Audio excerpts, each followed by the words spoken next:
जय गुरु जी। दोस्तों, एक बार फिर आपका अपना प्रिय आरजे आदि कश्यप मुंबई से मानुस और आपके लिए लेकर आया है आपका मनपसंद प्रोग्राम पॉजिटिव कर्मा। आज है एपिसोड नंबर 441। गरीब मीलों चलता है भोजन पाने के लिए और अमीर मीलों चलता है उसे पचाने के लिए। किसी के पास खाने के लिए एक वक्त की रोटी नहीं और किसी के पास एक रोटी खाने के लिए वक्त नहीं। कोई अपनों के लिए अपनी रोटी छोड़ देता है, कोई अपनों के लिए अपनी रोटी छोड़ देता है और कोई रोटी के लिए अपनों को छोड़ देता है। दौलत के लिए सेहत खो देता है, दौलत के लिए सेहत खो देता है और सेहत पाने के लिए दौलत खो देता है। और दोस्तों, अंत में जीता ऐसे है जैसे कभी मरेगा नहीं, जीता ऐसे है जैसे कभी मरेगा नहीं और मर ऐसे जाता है जैसे कभी जिया ही नहीं। एक मिनट में जिंदगी नहीं बदलती दोस्तों, इसलिए अपनी जिंदगी को जीने की राह आपको स्वयं चुननी होगी। आपको अपने आप को संतुष्ट करने के लिए सबसे ज्यादा जरूरी है कि आप दूसरों को खुश रखें। यह है आपका अपना प्रिय आरजे आदि कश्यप मुंबई से मानुस। दोस्तों, आरजे आदि विशेष कुछ अलग हो जाए, उसमें मैं आपको एक कहानी सुनाने वाला हूँ। एक स्पिरिचुअल स्टोरी है, बहुत ही अच्छी कहानी है और इस कहानी का शीर्षक है मेरा धन।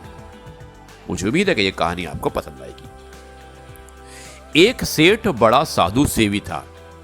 जो भी संत महात्मा नगर में आते वो उन्हें अपने घर बुलाकर उनकी सेवा करता। एक बार एक महात्मा जी सेठ के घर आए। सेठानी जी महात्मा जी को भोजन कराने लगी और सेठ जी उस समय किसी काम से बाजार चले गए। भोजन करते करते महात्मा जी ने स्वाभाविक ही सेठानी से कुछ प्रश्न किए। पहला प्रश्न यह था कि तुम्हारे बच्चे कितने हैं? और सेठानी ने उत्तर दिया कि ईश्वर की कृपा से मेरे 4 बच्चे हैं। महात्मा जी ने दूसरा सवाल किया कि तुम्हारा धन कितना है? तो महात्मा जी को सेठानी ने उत्तर दिया कि महाराजा, ईश्वर की अति कृपा है और हम लोग लखपति हैं, लोग हमें लखपति कहते हैं। महात्मा जी जब भोजन कर चुके तो सेठ जी भी बाजार से वापस आ गए और सेठ जी महात्मा जी को विदा करने के लिए साथ चल दिए। रास्ते में महात्मा जी ने वही सवाल सेठ जी से भी किए जो उन्होंने सेठानी से किए थे। और पहला सवाल था कि तुम्हारे बच्चे कितने हैं? सेठ जी ने कहा, महाराज मेरा एक पुत्र है। महात्मा जी दिल में सोचने लगे कि ऐसा लगता है सेठ जी झूठ बोल रहे हैं। इनकी पत्नी तो कहती थी कि हमारे 4 बच्चे हैं और हमने स्वयं भी 3-4 बच्चे आते जाते देखे हैं, और ये कहता है कि मेरा एक ही पुत्र है। महात्मा जी ने दोबारा वही सवाल किया, सेठ जी तुम्हारा धन कितना है? सेठ जी ने उत्तर दिया कि मेरा धन 25,000 रुपया है। महात्मा जी फिर चकित और आश्चर्यचकित रह गए। उन्होंने सोचा कि इसकी सेठानी तो कहती है कि लोग हमें लखपति कहते हैं, इतने इनके कारखाने और कारोबार चल रहे हैं, और ये कहता है कि मेरा धन 25,000 रुपये है। अब महात्मा जी ने तीसरा सवाल किया कि सेठ जी तुम्हारी आयु कितनी है? सेठ ने कहा, महाराज मेरी आयु 40 वर्ष की है। महात्मा जी ये उत्तर सुनकर तो हैरान हो गए।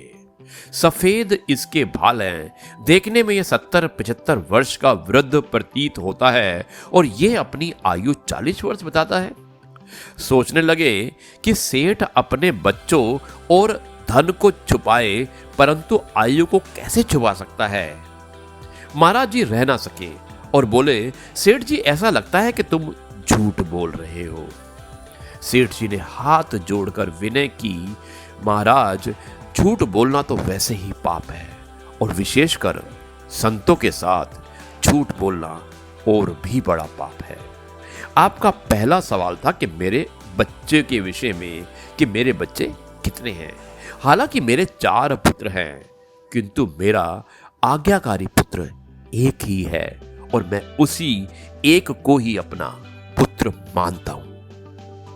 जो मेरी आज्ञा में नहीं रहते वो मेरे पुत्र कैसे हो सकते हैं?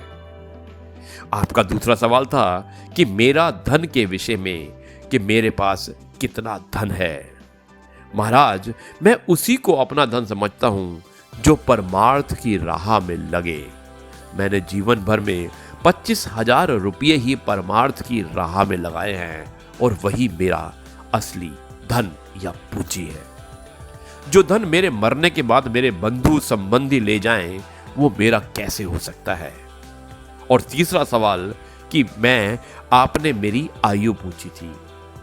40 वर्ष पूर्व मेरा मिलाप एक आप जैसे साधु जी से हुआ था। उनकी चरण शरण ग्रहण करके मैं तब से भजन अभ्यास और साधु सेवा कर रहा हूं। इसलिए मैं इसी 40 वर्ष की अवधि को ही अपनी आयु समझता हूं। कबीर संगत साध की साहिब आवे याद, लेखे में सोई घड़ी बाकी दे दिन बाद।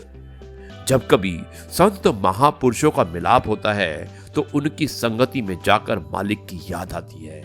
वास्तव में वही घड़ी सफल है और शेष दिन जीवन में निरर्थक है।